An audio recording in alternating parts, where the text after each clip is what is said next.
Hello and welcome to the Geeks Review. I'm Royce. And I'm Joshua. Later today we're going to finally talk about Raya and the Last Dragon, the newest Disney animated movie. But first we're going to talk about Cruella. This is the latest in a long line of Disney live-action remakes and reimaginings, starring Emma Stone as the 101 Dalmatians villain Cruella de Vil. This is kind of an origin story, but it's a reimagining, as I said earlier. Josh, what did you think about it? Where do I begin? We're going to have spoilers, we should say. Spoiler warning. There may be a few words that I'm going to try and bleep out, if possible. I actually found it a bit more enticing than the other live-action films that I've seen come out from Disney's wheelhouse in the last decade. The cast is quite good. The changes here and there, negligible at best. I mean, you can easily just whatever. Times are changing, and the story itself doesn't portray Cruella as a sympathetic character, other than broken home. Not totally. I feel like it's a good film hiding under a bunch of baggage. Yes. Because it's visually spectacular. Which is said by all Disney films. Yeah. One thing that really sort of both bugged and stood out to me was the fact that the camera is always moving. It's always pushing in. It's never stays still. It always moves. And the film itself is always just go. At least for the first half hour. Yeah. From then it sort of drags a bit, I feel.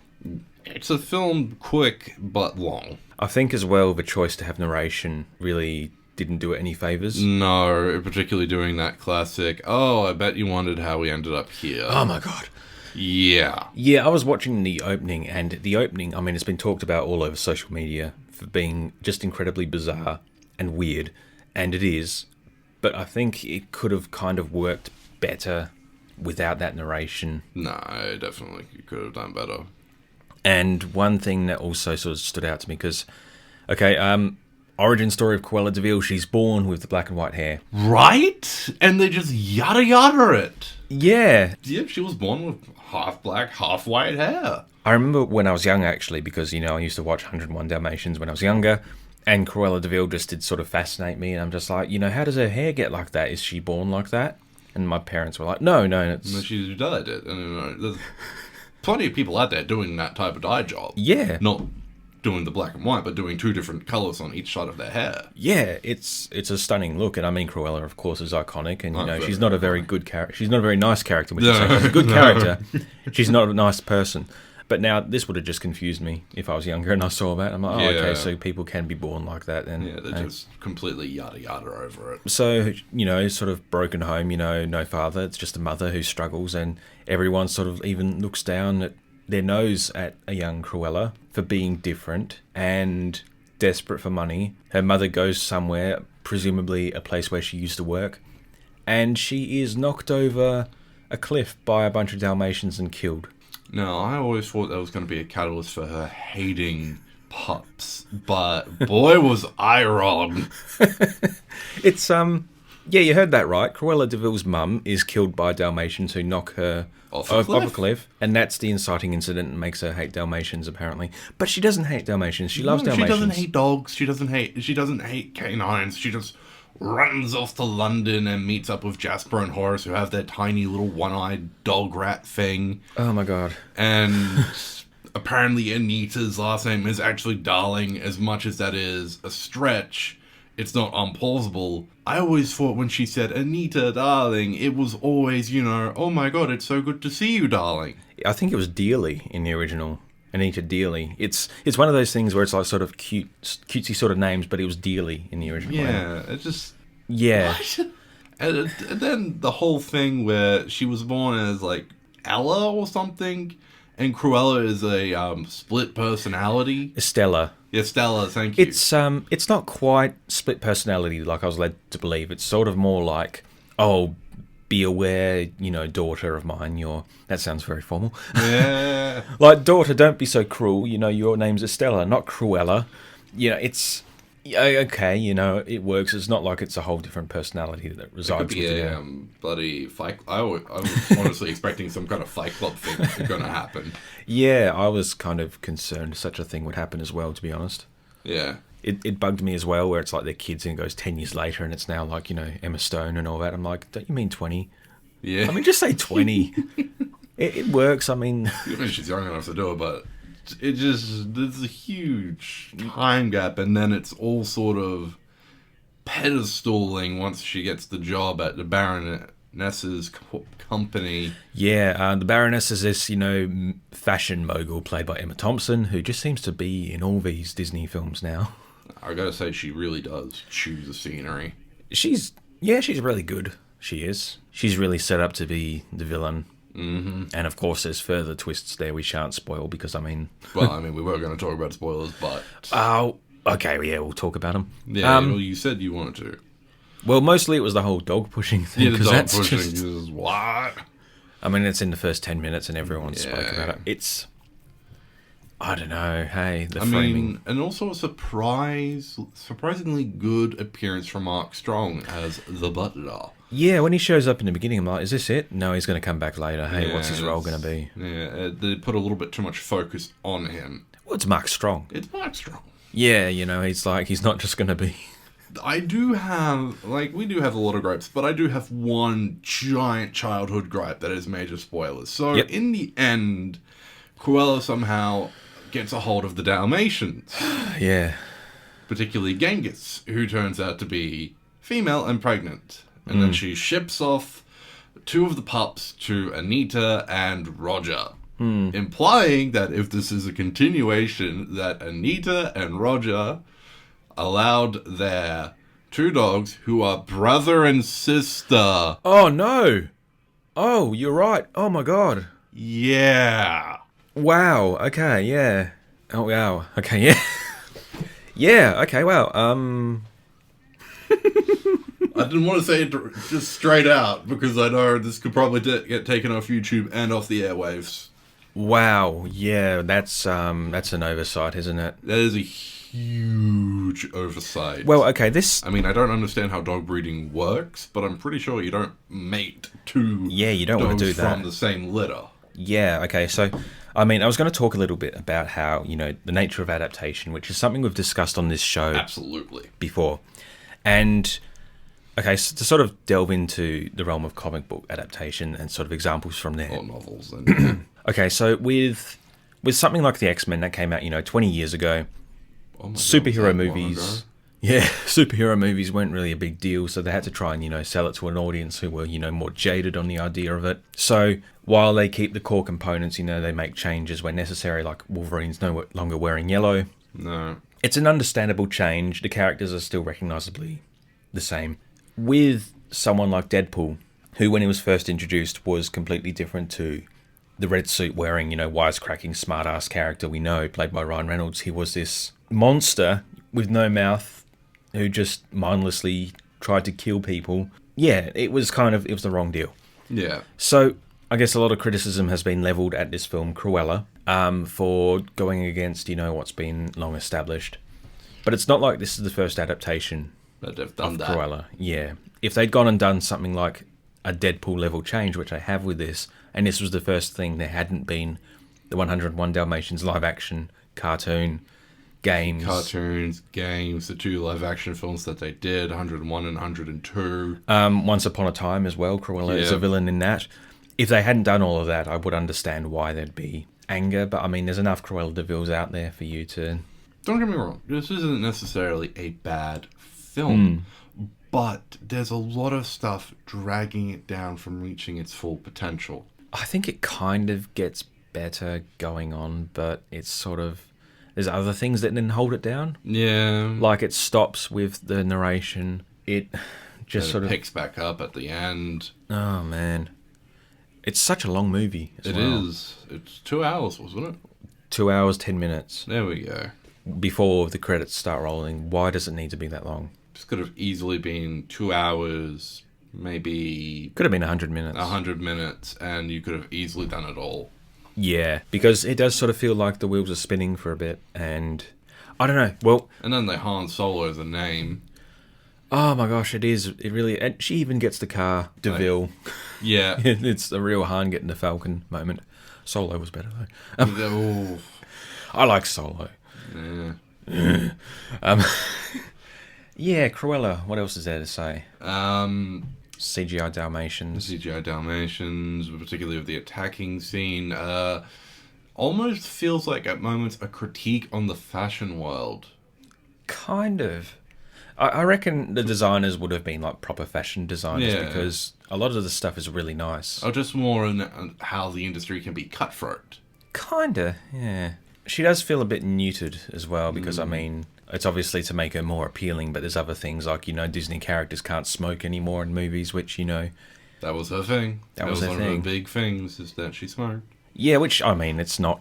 It really made her unpleasant, and this is sort of trying to walk that line. It's trying to warm the crowd to her, but also remind us that, yes, we hate her. Because she tries to have animal skin coats, and yet when there is a scene where it looks like she is wearing them, she says, oh no, it's fake. Yeah, it sort of hints at it, but doesn't go all the way. Yeah, it doesn't. It plays it safe. It's not willing to fully cross the line. Yeah. Like you said, it's tiptoeing. Well, yeah, final thoughts? Give it a view if you want. I'm on the fence of this. I mean, it's definitely one of the better live action ones I've seen. I have to agree, yeah. But I definitely feel like there could have been maybe a few rewrites. I think if they did away with the narration, it's not necessary. I mean, I don't know, this is a kids or a family film. Kids need to understand things, but I think the visuals are strong enough that people could get it. But it also does yada yada over a few things that are a bit, it's like, what? Yeah. So that's on Disney Plus, Cruella. It's Premiere Access currently. Yeah, which means you have to pay an additional fee or, Yes. subscribe to a higher tier to sort of, get access to it, but it will become available to watch. I think it's at the theaters right now. I think so. It might be on its final run. Yeah, that'd be really interesting to see on the big screen, but I just sort of think about, all the other connective tissues, kind of. Yeah. Yeah. But yeah, check it out. It'll also be free on Disney Plus in a few months' time. Yes. Much like Raya and the Last Dragon. We've been waiting on this one. Yeah, so this is the newest Disney animated movie. I actually thought it was Pixar for some reason. Yeah, it does have that Pixar quality to it. Yeah, it's, Well, I mean, Pixar quality in the animation. yeah. So this is set in a fantasy world. It stars Kelly Marie Tran of The Last Jedi, as well as the voices of Daniel Day Kim, Sandra Oh, Gemma Chan, Benedict Wong is also in this. It also has Alan Tudyk. Yes, he seems to be a staple of these films. Yes, he seems to be jumping into a lot of the new animated Disney films now, either as a small bit role or as a creature. Yeah. Here playing the armadillo thing of Tuk Tuk. Yes. So fantasy world, and there was an oppressive force, and everything was in harmony until this oppressive force attacked, and Well, it kind of like that. So how the film starts off is we've got this one unified nation called Kumandra, and then these strange Drug, or whatever the heck they're called. It's like the opening sequence to Jodie Whittaker's Doctor Who, visually. Yeah. It looks like that. This giant destructive ball of, And it turns people into stone. It said that the dragons of the realm fought against these things, and eventually one had to sacrifice himself by using this mystical orb MacGuffin. We'll just call it the MacGuffin, because I can't remember what it's called, even though I watched it last night. To banish the Droog into, I don't know, wherever the heck they're keeping Rasputin and Bernard from Mighty Ducks. And then the Kumandra split into different nations: Fang, Spine, Heart. Yeah, it's all focused around this river that's shaped like a dragon. And, each one's location is relevant to where it is within this dragon. Very Malaysian, Indochina, India, aesthetically inspired. Yeah. I will say, it's good that the main character doesn't just look like a reskinned Elsa. Because that was kind of a thing for a time where every sort of Disney princess or Disney character, like, I mean, Rapunzel, Elsa, Anna, Aunt Cass from Big Hero 6 all kind of had that same sort of aesthetic about them, and here she looks different. And this is where the story gets a little wonky, because it shows us this desolate world as Raya is sort of rolling around on tuk-tuk. The saddle built where so he can roll and bowl, and she can just stand still, and then flashes us back. And then falls into... And this has been a buzz around, and apparently YouTube got destroyed for it. What I like to call Avatar The Last Airbender syndrome. It has a lot of the, not quite beat for beat, but a lot of the tropes, you know? Yeah. Peace, loving MacGuffin, chosen individual type of deal. Yeah, so it is, if you're kind of familiar with the Avatar The Last Airbender, which I have limited knowledge of, it does, even to me, feel like, yeah, this is very set up, you know, it's very similar.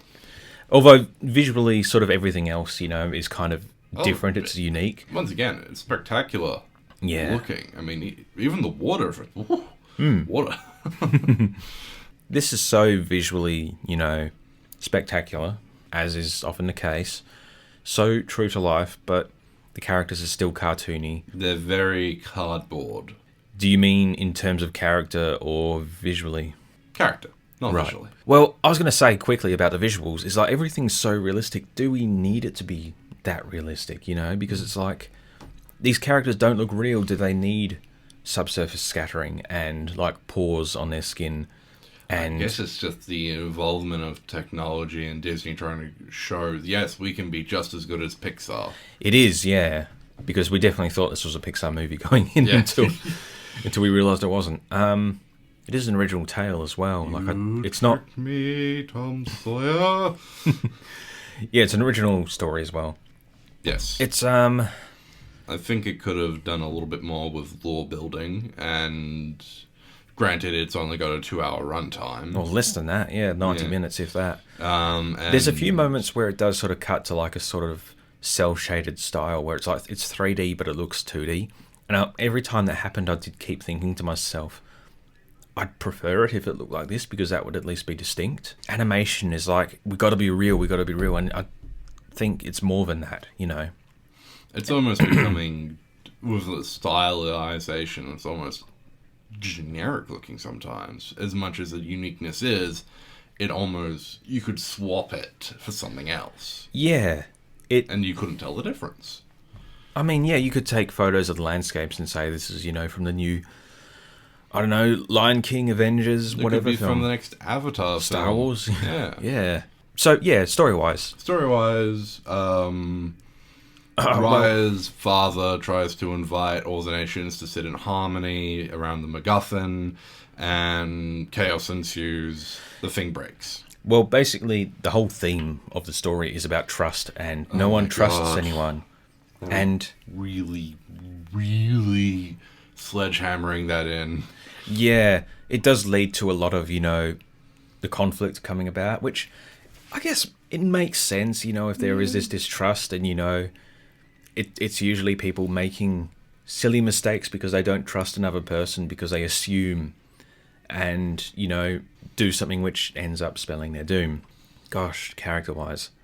It feels like, okay, Disney films as well, it kind of was the same deal with Cruella, which we just talked about. Yes. Why is it necessary to have like a cute companion for the characters? It's always the case. I mean, with the Tuk Tuk, you know, Armadillo character, it's kind of the same deal when we got the flashback when she's a kid, and we see this cutesy little thing, and it's like we got to now cut away and show it squeaking and chirping to something, and as it reacts to something, and it just always happens. And it was the same in Cruella as well. We had like the dogs were doing the same deal, but then it gets worse.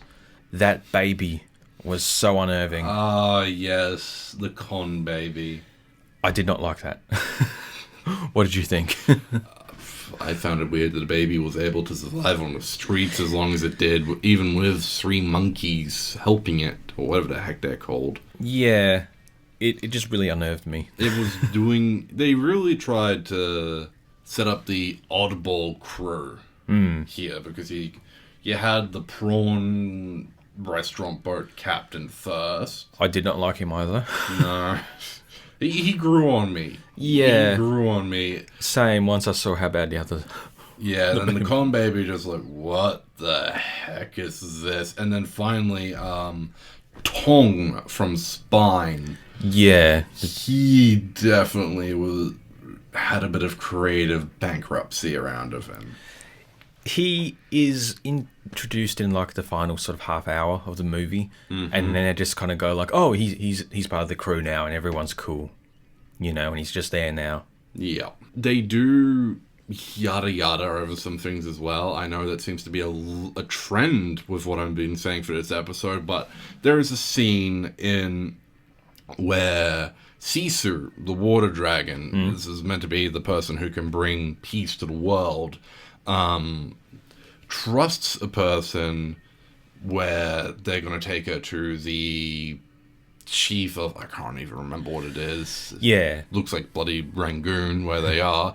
Even then, the names could have been so much better. And she's apparently leading her into a trap to be swallowed up by the Dlurg, or whatever they're called. The villain, yeah. The villain. And probably a few scenes later, she's just, no, I gotta show Raya that you gotta trust people. It's like, yeah. You really led to your doom. Yeah, it was kind of like, oh, well, that was a one-off, If we just have faith in people, they'll, change their tune. I'm sorry, but if that was me, I would be pissed. Is it Amari, voiced by Gemma Chan? She kind of almost becomes like the new sort of hero towards the end. Yeah. Kind of thing. Amari, the Princess of Fang. Yeah. I like the designs. Pretty much, yeah. to this, oh my god, it is, yeah. Yeah, just a lot prettier and not done by... Fight scenes look cool. Oh, the fight scenes but it's are like phenomenal. It's like two different movies. You've got Raya and her, and there's this good conflict, and then sure as the Dragon's there, voiced by Awkwafina, and she's really got that sort of... I mean, like, Eddie Murphy, sure, 20 years ago in Mulan. Yeah. Did that kind of, wisecracking, of course, Robin Williams before as a genie in Aladdin. But this, she just feels too modern. It's too sort of out of place. Does. It was... But she worked when she got a bit more serious and... Oh, yeah. Wasn't, just talking about whatever. Spitballing, improvising. Yeah. Visually, though, sort of... the Ghost of Tsushima in places and just very... Nice lighting and nice colours and all that. But then I'm sort of like, oh... it's beautiful. Then it just cuts back to the baby and I'm just like, oh, yeah, we're in this movie, aren't we? No, we're here. I should have known it was Disney, actually, compared to Soul, which we spoke about a few months ago. Yes, just the visual, the character designs in that, and then you compare to this, it's very sort of... I feel like it's become a competition between Disney and Pixar to one-up each other with the terms of animation. Yeah. And Disney seems to be doing well to catch up, but falling flat when it comes to story development and writing. The plot is bare bones, The world falls apart, the great catastrophe finally arrives, and then finally, through the power of friendship and trust, is the world healed together and brought back. Yay! People who have been trapped in stone for God knows how long are just brought back into existence. Yeah. Raya was like a kid when her dad got frozen, but then like the baby, the mum presumably had been frozen as well, and it was like, how long's the baby been around Exactly. for? Is this like an orphan situation where she's actually a lot older than she looks?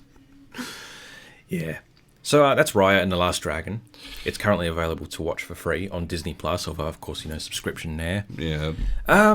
It'd be interesting to see how this lines up for kids though. If this is going to be their new thing. If it's going to be like... I definitely tried my best to switch my brain off for this, but I couldn't do it, man. Yeah. I mean, it sounds derogatory to say like switch your brain off for things, but when you are a kid and your understanding of story and plot and character and all these other elements which we go on and will pretend to know about.